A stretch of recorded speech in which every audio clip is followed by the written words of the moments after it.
농협가족 여러분 안녕하십니까? 2015 특별대담, 오늘은 원희룡 제주도지사 모시고 이야기 나눠보는 시간 마련했습니다. 안녕하십니까? 네, 안녕하세요.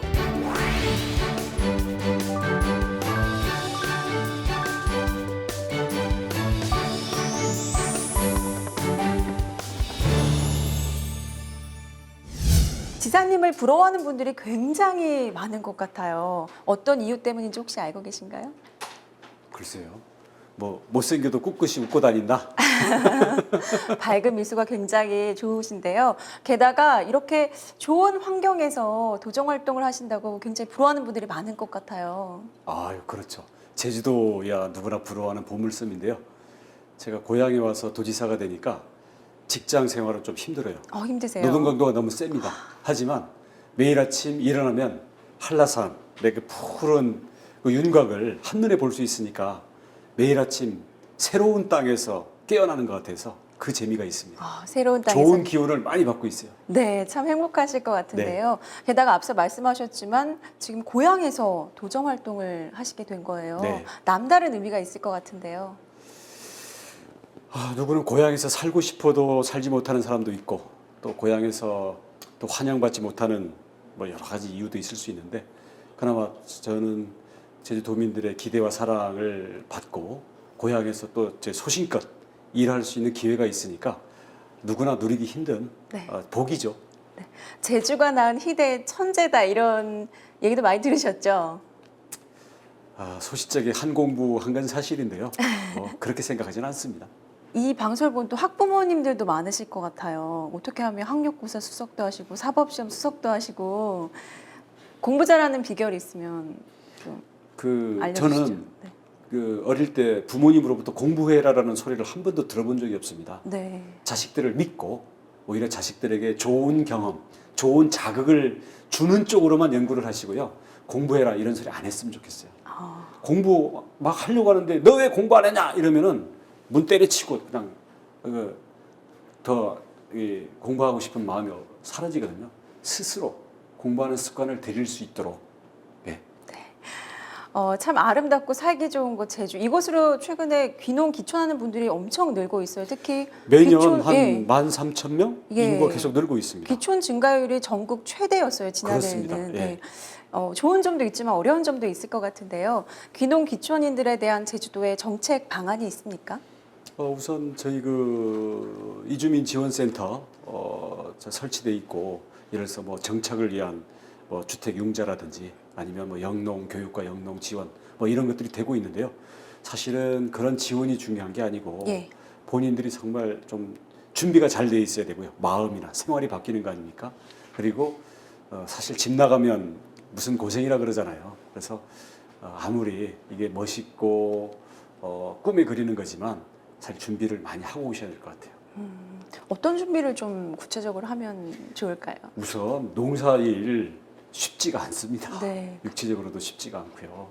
그래서 아이고 할 게 없으면 농사하지 이런 마음으로 달려들면 무조건 실패하게 됩니다. 그래서 과연 이 생활에 대한 어떤 계획이라든지 가족들의 어떤 동의라든지 이런 점들에 대해서 준비를 많이 해야 되겠죠. 네.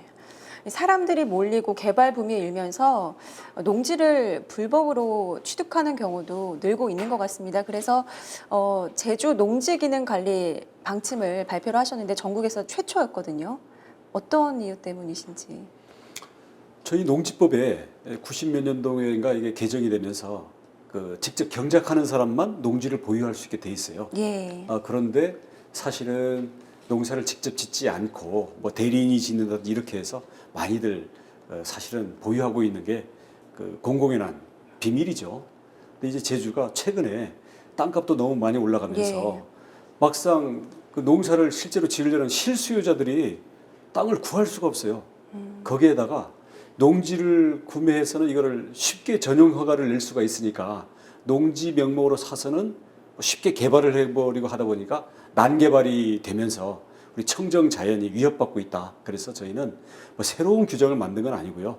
원래 법에 정해져 있는 대로 대리인에 의한 신고나 대리인에 의한 경작은 죄송하지만 인정하기가 어렵고 직접 농사 짓는 분들만 농지를 보유하도록 하고 그렇게 힘든 분들은 농어촌 공사에다가 위탁을 하든지 그래서 적법 행위를 하자. 그렇게 해서 제주도의 땅값도 좀 잡고요. 실제로 필요한 농민들과 농업법인들에게 영농의 기회가 갈 수 있도록 하자. 그런 취지입니다. 제주 지역 농업인들의 현실이 좀 구체적으로 궁금한데요. 농축수산물의 수입 개방화 등의 영향으로 우리 농업인들 참 어려운 현실이지 않습니까? 제주 지역은 어떻습니까? 정말 뭐 장마 지나면 태풍 오고 이런 식으로 한중 FTA 하고 나니까 지금 또 베트남하고 FTA이고요.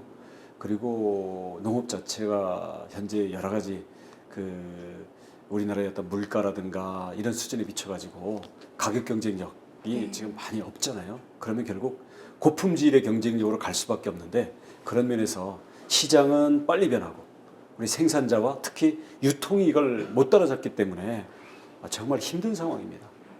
그런데 이런 상황 속에서 천혜향이나 한라봉 등이 미국으로 첫 수출을 이뤄냈어요. 굉장히 의미가 있고 또 농가 소득에도 굉장한 도움이 될 것 같은데요.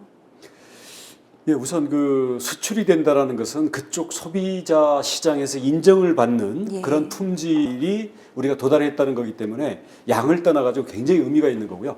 앞으로 그런 국제 시장에서 인정받는 그런 비중이 커지면 국내 과잉 생산도 좀 줄어들고 농가들의 의식도 이제는 정말 우리가 좀 바깥의 시장, 고급 시장을 보고 좀 제대로 생산과 유통을 혁신하자.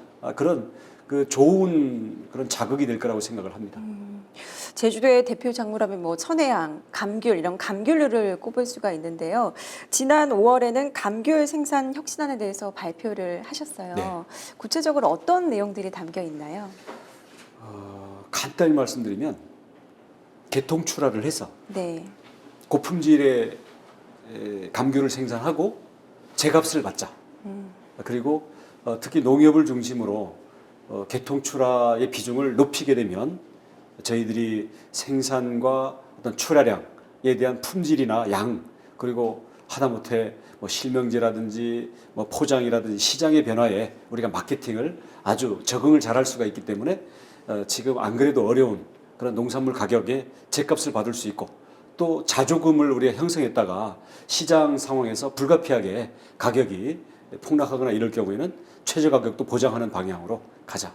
그런 틀에서 어떻게 보면 계속 미루기만 하면 점점 경쟁력이 없어지니까 더 늦어지기 전에 자구 노력을 전제로 생산과 유통을 혁신하자라는 정책을 저희들이 제기를 했죠. 네.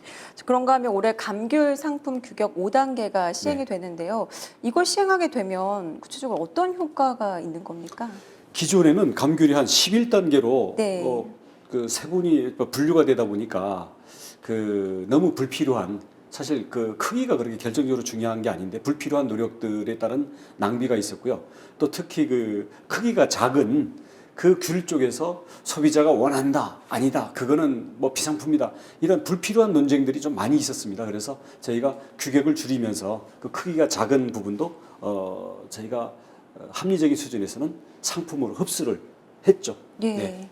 그래서 그런 면에서 우선은 사실은 소비자들이 찾기만 하면 감귤이 크고 작고는 문제는 안 됩니다만은 현재 어떤 당도 얼마나 달콤하냐를 가지고 품질에 따른 저희들이 표준화가 안 돼 있기 때문에 과도기적으로는 일단 규격 5단계를 통해 가지고 한번 중간 단계까지 가보자. 그렇게 해서 저희 올해부터 시행을 하려고 합니다. 규격에 그러면 5단계 안에 들지 못하는 귤들은 어떻게 우리 되는 건가요? 우리 제주도 말로 파치라고 하는데요. 버리든지 아니면 시장에 파는 게 아니라 그냥 자가 소비를 하든지 아니면 가공용으로 이걸 넘기게 되죠. 네. 감귤 앞서 말씀하셨는데 이렇게 버리거나 자가 소비하거나 가공하게 되면 농민들의 좀 반발이 있지 않을까 하는데요. 정말 피땀 흘려 키운 자식을 그냥 밖에 내다버리는 그 심정이죠. 저희 집에도 농사를 짓기 때문에 그 마음은 누구보다도 저도 잘 알고요. 대신에 그거를 끌어안거나 그걸 행정이 계속 안아주다 보면 결국 생산과 유통 혁신을 위한 자구 노력의 어떤 자극이 없기 때문에 그냥 그대로 살다가 시간이 갈수록 경쟁력이 없어지는 거거든요. 그렇기 때문에 저희가 그게 좋아서 하는 게 아니라 모두가 살기 위해서 그리고 더 늦어지기 전에 우리가 어떤 결단을 내릴 수밖에 없다라는 그런 차원이죠. 조금 아픔은 있더라도 더 나은 환경을 위해서 노력하자 이런 그렇습니다. 취지신 거죠? 중병이 들기 전에 가벼운 증세가 있을 때 병원에 가야죠. 네. 네.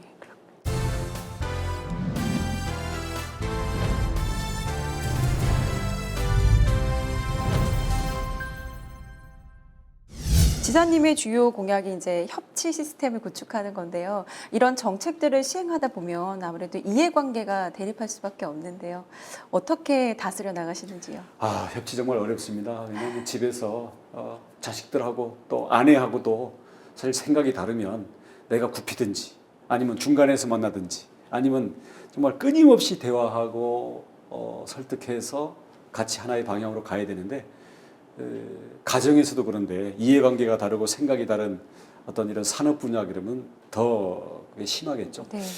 저는 특히 그 메르켈 총리가 그 상대방 정당에 가서 17시간씩 대화하고 단판을 짓는 걸 보면서 정말 인내심과 어떤 이 포용력을 가지고 경청하고 대화를 많이 해야 되겠구나. 그런 필요성을 가면 갈수록 더 느끼고 있습니다. 농협 제주 수련원이 지난 4월에 드디어 착공을 했습니다. 준공이 되면 연간 4만 명 이상의 농협 직원들이 이제 방문하게 될 텐데요. 제주도 경제에도 많은 도움이 되지 않을까요? 정말 환영합니다. 요새 그 너무 값이 싼 단체 외국 관광객들이 와서 네. 그냥 관광지마다 꽉꽉 채우고 비행기 좌석 다 차지해가지고 사실은 이걸 어떻게 고급화 시킬 거냐 이게 도민들의 최대의 고민이거든요. 우리 농협 직원들이 수련차 오게 되면 또 농민에 대한 애정도 많고 하니까 우리 지역 농산물도 더 애정을 갖고 바라봐 줄 거고 해가지고요. 저희들이 원하는 환영하는 고급 관광객, 고급 방문객의 대표적인 경우가 바로 우리 농협 직원들이 되겠습니다. 많이 와주십시오. 이 지금 제주도 관광 영상도 나오는데요. 또 마라톤도 풀코스로 완주하신다고 들었어요. 한때 좀 제정신이 아닐 때 했었죠. 이렇게 완주하시다 보면 자연 경관도 보시고 또 고향이시니까 또 제주의 장점도 많이 알고 계실 것 같은데요. 이제 여름 휴가지가 또 휴가철이 네. 다가오지 않습니까? 좀 추천해 주실 만한 곳이 있을까요? 우선 그 청정 자연으로 요즘 아무래도 사려니 숲길이나 우리 생태숲들을 많이 찾는 것 같고요. 특히 우리 그 유홍준의 그 답사기를 보면 네. 제주의 곳곳에 그다음 오름이라든지 미술관이라든지 이런 소개들이 잘 돼 있습니다. 그래서 제가 뭐 어느 손가락을 추천해야 될지 잘 모르겠는데 굳이 추천하라 그러면 아무래도 사려니 숲길하고 네. 돌문화공원을 추천하고 싶습니다. 어떤 이유 때문인지 여쭤봐도 될까요? 우선 사려니 숲길은 한 20km 정도는 숲길이거든요. 예. 그러니까 제주도는 뭐 무슨 호텔이나 인공시설물이 아니라 자연 자체가 다른 세계 어디와도 다르고 그 자체가 주는 어떤 힐링의 힘 이런 걸 바로 느끼고 갈 수가 있습니다. 그래서 추천하고요.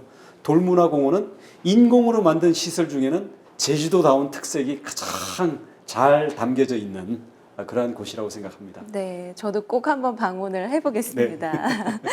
이 농협과 참 제주는 긴밀한 협력 관계를 많이 구축해 오고 있는 것 같습니다. 앞으로 어떤 또 사업을 추진할 계획이신지요? 안 그래도 저희 농협과 우리 제주도 지방정부가 협조를 이제 많이 하고 있고요. 그래서 예를 들어서 우리 뭐 마늘이 과잉 생산이 됐다. 작년에는 우리 양배추가 과잉 생산됐을 때는 저희는 예비비를 투입하고 또 농협에서 또 이 부분을 또 산지 폐기에 적극적으로 나서고 이러면서 사실은 가격 안정에 기여를 한 바도 있습니다. 앞으로 우리 이 산지의 여러 가지 유통센터라든가 아니면 결국은 산지 거래소까지도 저희들이 지금 전략적으로 추진을 하고 있고요. 장기적으로 무엇보다 큰 거는 특히 감귤이나 우리 밭작물에 있어서 개통출하 비율이 현재 감귤 같은 경우에는 아마 한 50%를 조금 밑도는 수준인데 저희들은 앞으로 대형 매장이나 택배와 직거래하는 부분을 빼고는 거의 전부 한 80% 정도를 농협에서 개통 출하를 하고 거기에서 결국 품질 그리고 수량 조절 그리고 최저 가격 보장까지도 우리 행정과 손을 잡고 농협이 그야말로 정말 농민들의 생산과 유통을 안정시키는 조직으로 위상을 우뚝 세우는 것을 목표로 하고 있습니다. 그렇군요. 농협과 정말 긴밀한 협력 관계를 앞으로 계속 구축해 나갔으면 좋겠는데요. 농협에 바라는 점도 있으실 것 같아요. 농협을 그렇지 않아도 열심히 해주고 있고요. 예. 근데 아무리 열심히 해도 결국 우리는 결국 농민과 농업 그리고 농촌을 위해서 하는 거 아니겠습니까? 그런 점에서는 특히 제주도 같은 경우에는 우리 농업 비중이 한 18% 전후가 되거든요. 인구로 보나 수입으로 보나 그런 면에서 이 농협이 그때 예를 들어서 뭐 가격이 안 나오면 원망도 듣고 하지만 그런 것은 농민들에게 그만큼 중요하기 때문에 원망도 듣고 하는 거기 때문에 네. 그걸 오히려 더 보람으로 여기시고 우리 제주도와 정말 찰떡궁합을 해가지고 우리 제주 한국의 농업에 있어서의 어떤 이 유통 혁신 그리고 생산의 혁신에 있어가지고 농협이 정말 모범적인 역할을 하는 사례를 제주도에서 꼭 만들고 싶습니다. 네, 알겠습니다. 자, 마지막으로요. 농협 가족 여러분들께도 한 말씀 부탁드립니다. 네, 우리 농협 가족 여러분, 우리 제주도뿐만 아니라 전국에 있어서도 특히 우리 농민들 그리고 우리 농협에 어떻게 보면 목을 걸고 있습니다. 특히 일본의 경우만 보더라도 농협의 비중이 절대적이거든요. 그동안 또 유통의 조직화, 또 생산의 조직화 이런 부분에서 물론 생산은 뭐 농진청이나 농업기술원 이런 데서 하겠습니다만은 지금은 어떻게 보면 유통이 생산을 결정짓는 그런 시대에 와 있습니다. 그렇기 때문에 농협의 역할의 중요성에 대해서는 저희 행정에서도 아주 절감을 하고 있고요. 그런 면에서 앞으로 농협이 위기에 처한 한국 농업의 해결사 그리고 유통혁신의 주인공으로 역할을 지금보다 몇 배 더 올려주시기를 부탁드리겠습니다. 정말 부탁드리겠고요. 농협 화이팅! 네, 오늘 바쁘신데도 이렇게 시간 내주셔서 정말 감사드립니다. 고맙습니다. 고맙습니다. 네, 이상으로 2015 특별 대담 오늘 순서는 여기까지입니다. 시청해주신 농협가족 여러분 고맙습니다.